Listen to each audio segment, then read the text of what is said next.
What's up, everybody? Happy Thursday. Hope all you're having a great day so far. Getting into this episode of GH. At this point, I'm over Marshall. He's sitting there telling Epiphany that he's leaving town or whatever. And Epiphany tried to get him to stay because at the end of the day, why are you running out on your family for a second time? And I agree with Epiphany. Like, he claims to love them and want to be a part of their life, but when things get tough, you run. You know what I mean? And he's trying to blame the fact that, oh, Curtis wants it on his terms or whatever. That's because, I mean, hell, you were gone from the man's life for 40 years. And you're not telling him why you left. Like, you're not really telling him what happened. So, of course, he's suspicious of you. Who wouldn't be? I would be. You know?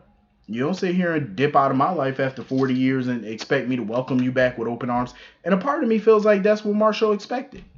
For Curtis to just welcome him back and say, "Oh, daddy, papa, boy, papa." No. Me and you must never part. That's pretty much what he was expecting. I'm like, sir, no. Um, his expectations were too high. Like, calm yourself down. You can't expect people to just welcome you back after a 40-year absence. It don't work like that. And then you come back with no real explanation. No. At that point, I was like, you know what? If he want to go, let him go. Because people like him, that's what they do best. They tuck tail and they run. So I'm like, you know what? Bye-bye. Um. So anyway, moving on from that. Um. Let me just say this. Cameron Matheson's wife is gorgeous. She was playing Mia, the business coach or whatever he was meeting with. My whole thing is Drew needs his money back. If he paid her, he needs a refund. Because she didn't really tell him anything that Michael hasn't already told him. Because he's talking about after all the adventure he done had and being away from his family and stuff like that, he's just looking for a 9 to 5 lifestyle, basically. And she told him, well, if you're going to choose the boardroom, what are you going to do? Aurora Media or EOQ? She talking about, oh, let me know or whatever. So he talking about setting up another consultation with her. Get a refund. Because you're paying her basically to tell you what Michael already told you. Michael already told him that if he wants back in at Aurora, that's fine. You know what I'm saying? Or he should get his shares back from Valentine and go work at EOQ. He told you this for free, and you're paying this woman to tell you this? That's stupid. Get your money back. I did like the chemistry, though, between him and Britt. I really did. I was feeling it. I wouldn't mind Britt and Drew getting together as a potential couple. I really wouldn't mind it.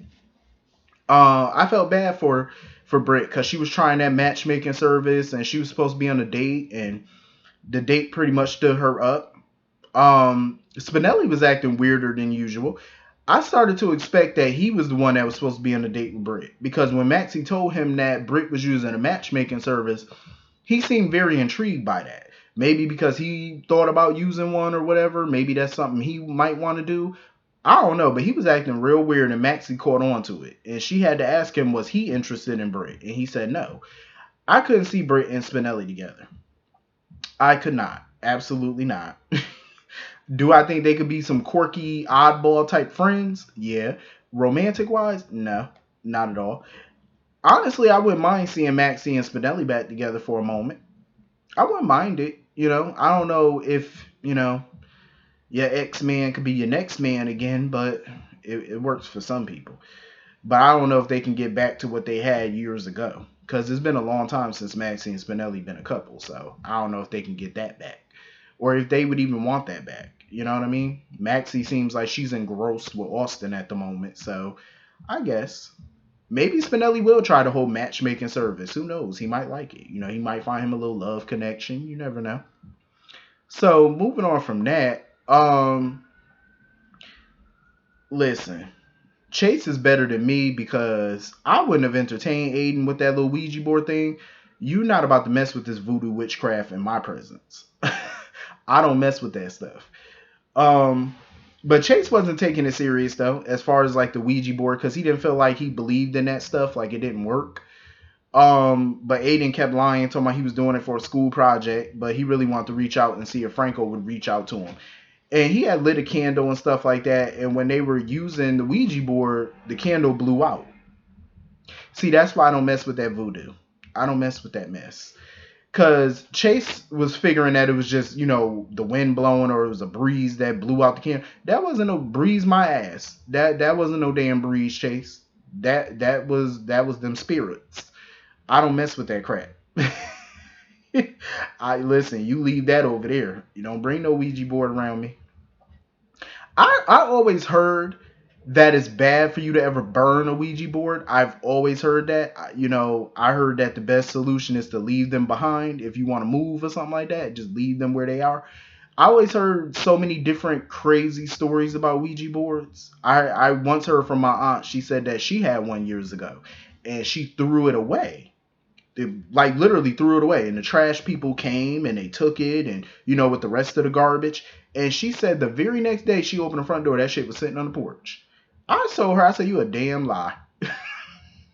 I said, you a damn lie.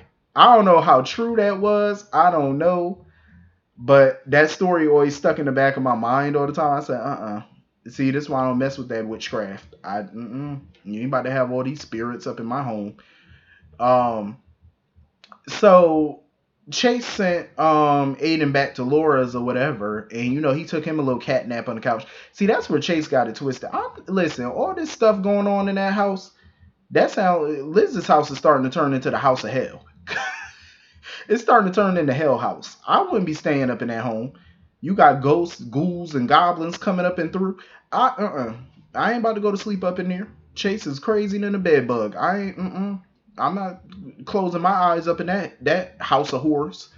Absolutely not. And apparently Liz, I guess, was upstairs taking a nap or something like that. I don't know what she was doing, but I guess she was upstairs. And Chase heard some noise or whatever, like a little noise or whatever. So he checked the camera on his tablet. So he go run upstairs to check on Elizabeth. Next thing we know, Finn and Cameron come home, and Chase is laid out on the ground, knocked out. I'm like, what the hell is going on? Who done knocked him the hell out? Listen, something tells me this might be Liz. Something in the milk ain't clean. Like, I don't know, but it's like whenever these occurrences are happening, it's either when she sleep or she not around. Something telling me she got an alter ego and she don't remember things that's happening. And they're happening when she's in that altered state. I don't know. Because it happens with people that got like multiple personalities. Like their alter would take over. And then when the alter is done, that person, the real person, comes back and they don't remember anything prior to whatever they were doing. I don't know, because I'm starting to think that's what's going on here. Because how do you explain all this mess? Like, I don't know what the hell going on. I really can't call it.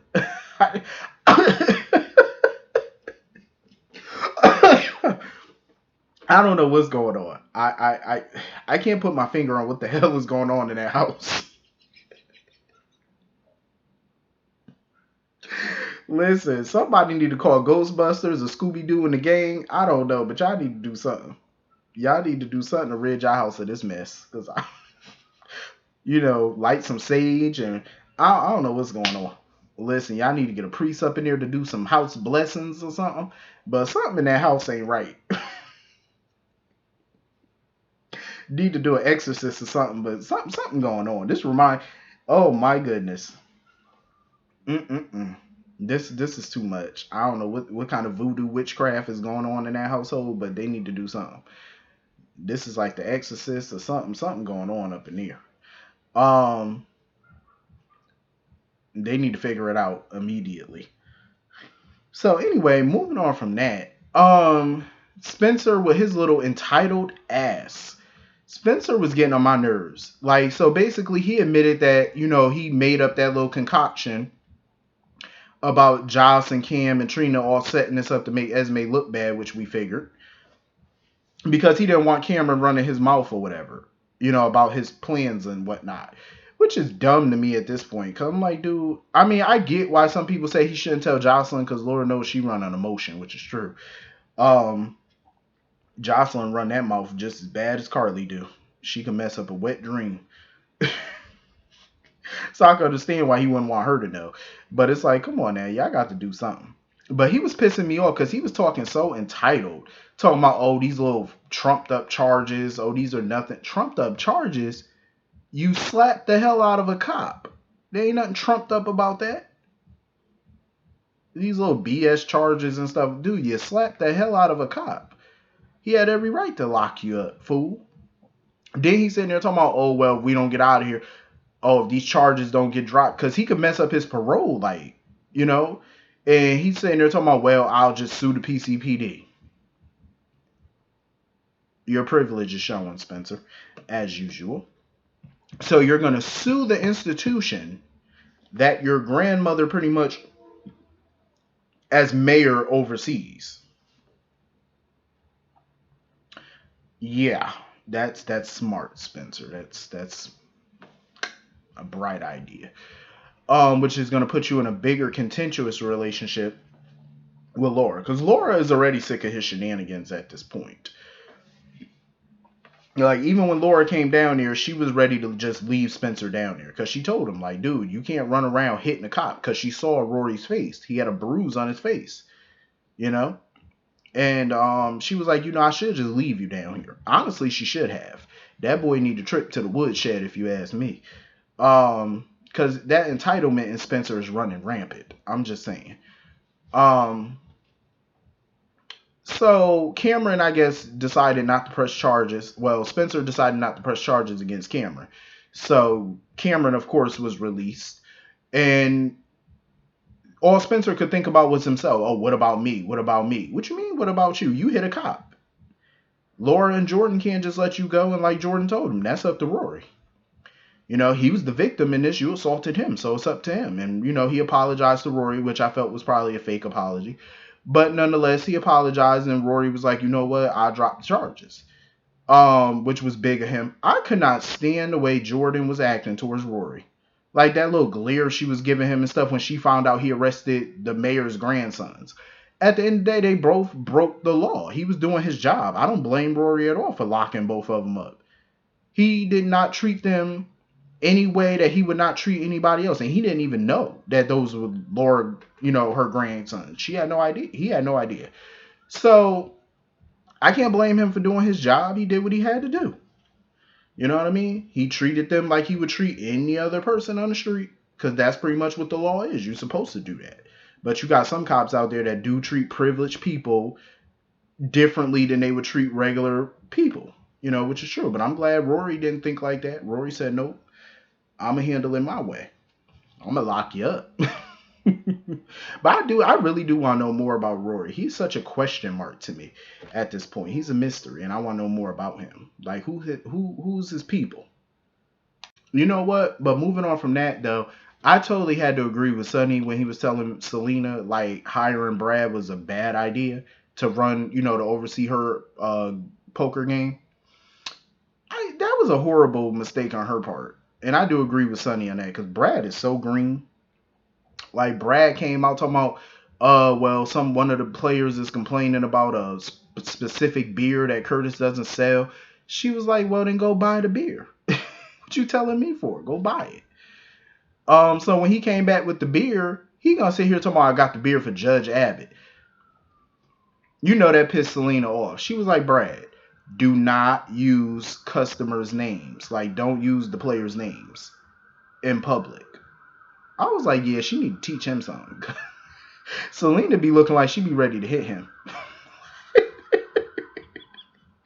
Like, Sonny was just like, yeah, this is why this is a bad idea to have him here. And Selena didn't give a damn. Selena said, listen, Brad gonna do what the hell I tell him to do. See, this is why you can't mess with Selena. I love her, because she got that danger about her. You know what I'm saying? She ain't got to yell. She ain't got to scream at you, but she give you certain looks and say certain things. It'd be ready to make you piss in your pants and go run. Because that woman don't play. She said, no, he gonna do what I tell him to do. I know that's right, Selena. And Sonny had to let Curtis know about himself too, because Sonny pretty much figured why Curtis was allowing Selena to have a poker game there. He was like, yep, you did all that just to get that police file on your father that I wouldn't help you get. And Curtis sitting there talking about, well, it's just business. Yeah, okay. That's gonna come back to bite you in the ass, sir. And as soon as he went over to Selena to get that file, Selena was playing her own little game. Selena said, "Listen, I get you that file tomorrow morning, first thing tomorrow." I would have been tight if I was Curtis, because first of all, I done did everything you wanted me to do. Why is that file not in my hand tonight? I gotta wait another 24 hours to get the file. I would have been tight if I was Curtis. See, this is what happens when you get in league with the mob. You know what I'm saying? And of course, TJ wants to know what's going on with the whole Marshall situation, but Curtis still ain't really got no answers for him because Curtis doesn't have answers himself. Curtis was like, "Well, I gotta find out, what he's lying about. I don't know what he's hiding." You know. So anyway, that was pretty much the whole episode. Hit the comment section, let me know what you all thought, and I will see you all later. Have a wonderful day. Peace.